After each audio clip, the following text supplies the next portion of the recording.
नमस्कार, मैं श्रेया शर्मा और आप देख रहे हैं day to day news Bharat. हम आपसे वादा करते हैं कि पूरी निष्पक्षता के साथ पत्रकारिता करेंगे और हमारा कोई भी पत्रकार फील्ड में किसी से किसी भी प्रकार का उपहार या विज्ञापन स्वीकार नहीं करेगा, ना ही किसी को ब्लैकमेल करेगा। हम दबे कुचले लोगों की आवाज बनते आए हैं और आगे भी बनेंगे। साथ ही हम ऐसी कोई खबर नहीं दिखाएंगे जिससे हमारी भोली भाली जनता मूर्ख बने या उन्हें किसी भी प्रकार का कोई धोखा मिले। हम लोकतंत्र के चौथे स्तंभ को और अधिक मजबूत करने की पूरी कोशिश में लगे हुए। अब बात करते हैं खबर की।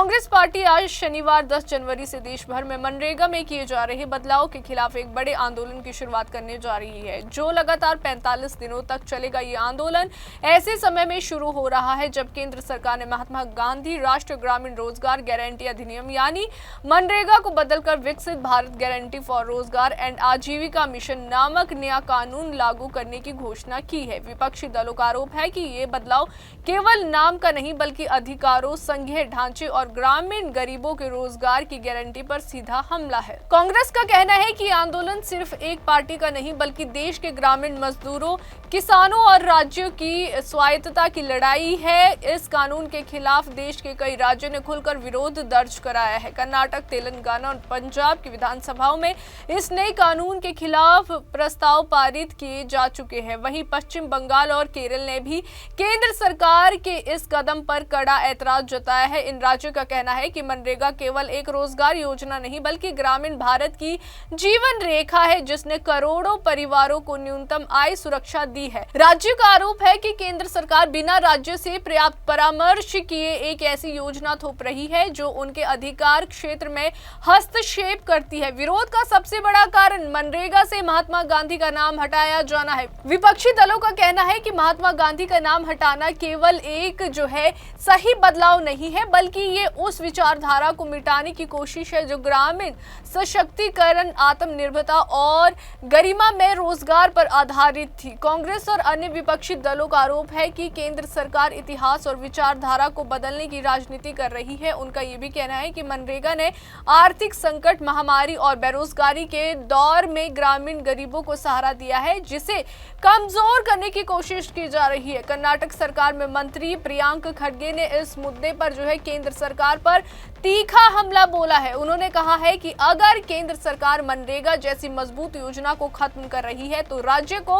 मजबूरी में अपनी नई ग्रामीण रोजगार योजनाएं बनानी पड़ेगी। वहीं प्रियांक खड़गे के अनुसार कर्नाटक में एक नई ग्रामीण रोजगार योजना लागू करने के लिए अगले 5 वर्षों में करीब 20,000 करोड़ रुपए की आवश्यकता होगी, जो राज्य के वित्तीय संसाधनों पर भारी दबाव भी डालेगा। उन्होंने ये भी स्पष्ट किया है कि कर्नाटक सरकार इस कानून को माननीय अदालत में चुनौती देगी क्योंकि ये संविधान के संघीय ढांचे के खिलाफ है। विपक्ष का ये भी कहना है कि मनरेगा के तहत रोजगार मांगने का अधिकार कानूनी रूप से सुरक्षित था, जबकि नए कानून में ये अधिकार कमजोर किया जा रहा है। मनरेगा के तहत ग्रामीण परिवारों को साल में 100 दिनों का रोजगार कानूनी गारंटी के साथ मिलता था और समय पर भुगतान न होने पर मुआवजे का प्रावधान भी था। विपक्षी दलों का आरोप है कि नए कानून में ये कानूनी सुरक्षा स्पष्ट नहीं है, जिससे मजदूरों की स्थिति और अधिक असुरक्षित हो सकती है।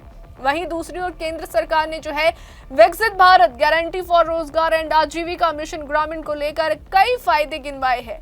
आपको बता दें कि सरकार का कहना है कि ये योजना मनरेगा से कहीं अधिक प्रभावी होगी और ग्रामीण परिवारों के लिए रोजगार और आजीविका के नए अवसर भी पैदा करेगी।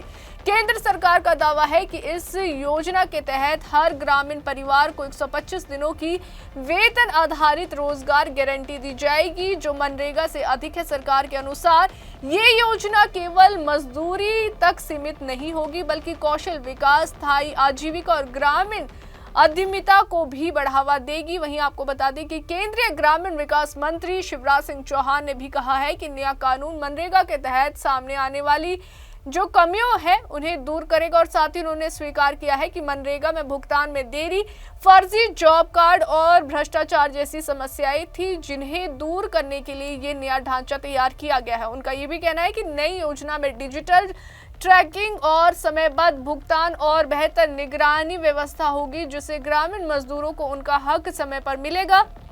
वहीं हालांकि विपक्ष जो है इन दावों से संतुष्ट नहीं है। उनका कहना है कि अगर मनरेगा में खामियां थी तो उन्हें सुधारने की जरूरत थी, ना कि पूरी योजना को बदलने की। विपक्षी दलों का आरोप है कि केंद्र सरकार राज्यों पर वित्तीय बोझ डालकर खुद जिम्मेदारी से बचना चाहती है। उनका ये भी कहना है कि केंद्र सरकार लगातार राज्यों के फंड रोक रही है, खासकर विपक्ष शासित राज्यों में जिस योजनाओं का सही क्रियान्वयन नहीं हो पा रहा है। 45 दिनों तक चलने वाला कांग्रेस का ये आंदोलन गांव-गांव, ब्लॉक और जिला स्तर पर आयोजित किया जाएगा। पार्टी का कहना है कि इस आंदोलन के जरिए ग्रामीण मजदूरों, किसानों और आम जनता को ये बताया जाएगा कि मनरेगा में बदलाव उनके भविष्य को कैसे प्रभावित करेगा। वहीं कांग्रेस नेताओं का दावा है कि आंदोलन जो है सरकार पर दबाव बनाएगा और उसे इस कानून पर पुनर्विचार करने के लिए मजबूर करेगा। कुल मिलाकर मनरेगा में बदलाव को लेकर देश की राजनीति गर्मा गई है। एक तरफ केंद्र सरकार